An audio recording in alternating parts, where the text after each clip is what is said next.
was C-130 Loadmaster in 776 Tactical Airlift Squadron out of CCK Ching-Chan Kang Air Base in Taiwan. Most of our time was spent flying supplies around Vietnam. I was there from January of 1967 to late April of 1968. There were times that we would load KIAs in body bags. You could feel sorry for them, but they no longer had to endure the suffering. We were bringing them to Cam Ranh Bay or Da Nang, where the mortuaries were. Sometimes as we got up in the air, if we got up high enough and the cargo compartment got cool, they'd move. Sit up. That gets scary. I dreamt that for a while after I got home, that I could see him moving. Yeah, that'd probably be the worst. Other than learning in October '67 that we lost 4 of our friends from our squadron. When I go see panel 28 East on the wall, I visit those gentlemen. Every once in a while, I'll still shed a tear. That's a long walk, walking that wall. You can't run it. You know, there were times that we could actually say that we spent most of our time saving lives.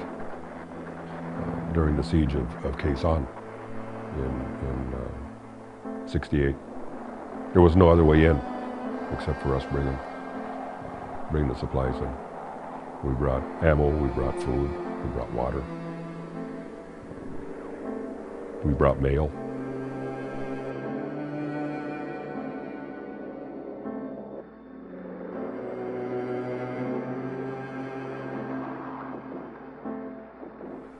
I've wanted to go back for a long time, just to go there, see what it's like now, you know, see the change. Now by going on this Habitat trip, I can be part of the change. And especially with it being Habitat, I know the Habitat organization some, I know what can be done, what is being done. My way of giving back. So, you know, that's how I explain it to people. I was there at the time when the country was being torn apart. Why can't I go back and be part of the rebuilding of it? 25 years as a carpenter. I used to drive around when the girls were little. Oh, I built that house. I built that house. You know, maybe sometime I can go back to Vietnam in the future and say, I built that house. You know? So, take my grandboys over there. Wouldn't that be something?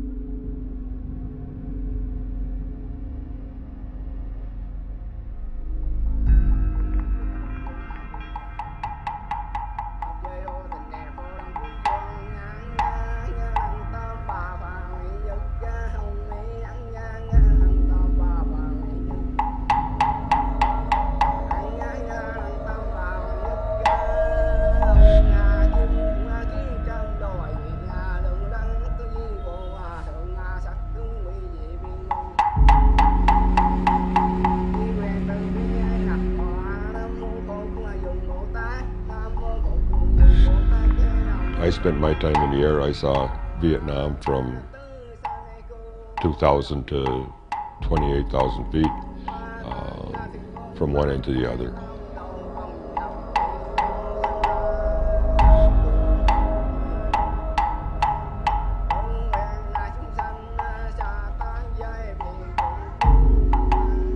Being here on ground level, I guess I understand more what the infantrymen and others on the ground that had to put up with the heat and humidity every day. I didn't quite realize that in the past. Now I do.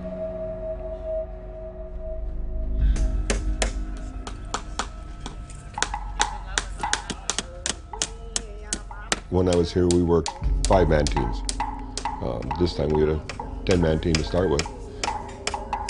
My part of it mostly was laying the brick walls. You know, I thought once we get here, we'd go to work and stop for lunch and go back to work and go back to the hotel, clean up. But the more we got into the project, the more it seemed that we were part of the family that we were helping. And just what an awesome feeling. Camaraderie, for the most part, built as the house built. By the time we left, we each would show up in the morning and we knew our assignment without even having to be told what we were going to be doing.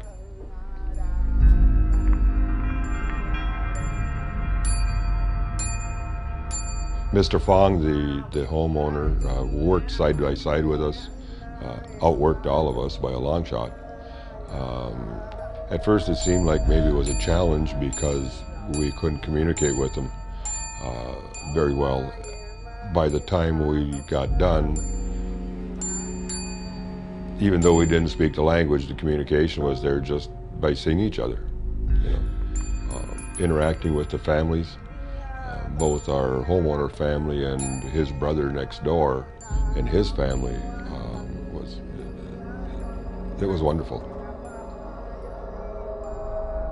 I don't think there were a lot of difficult moments other than seeing how these people have been living. That was tough at first. And then when it was all said and done, and after the dedication ceremony, when Mrs. Fong she was just in tears. That kind of got me. I had to walk away and cry on my own. I don't do that often.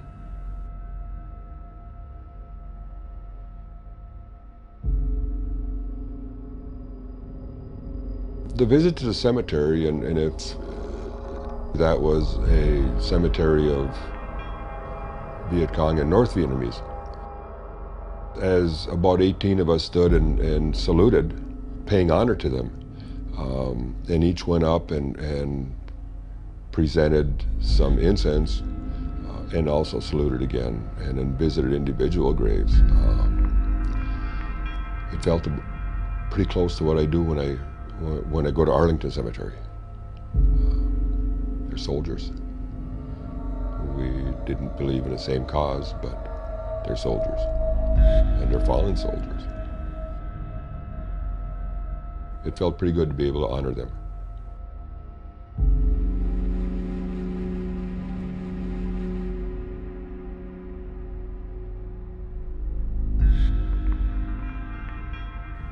We hear about ghosts, and I believe in ghosts, and there's good ghosts, and if there were any there, they sure helped us carry out our mission of honoring the war dead. By coming here this trip, it's healed a lot of hard feelings, shall I say. Maybe I did harbor some hard feelings against the people of Vietnam, unknowingly. It surely disappeared while we were here. You learn to love the folks. Whether it's the homeowners that we helped, or the people in the hotels, or the people in the shops and restaurants, there was never a harsh look or a harsh word said to any of us. We spent quite a few years in their homeland, not in ours. They weren't in ours. They hold no animosity towards the American soldier, and it's a great experience to be able to learn that firsthand.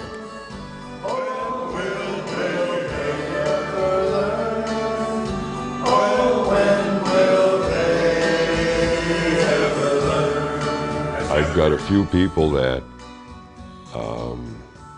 have thought it was a great idea.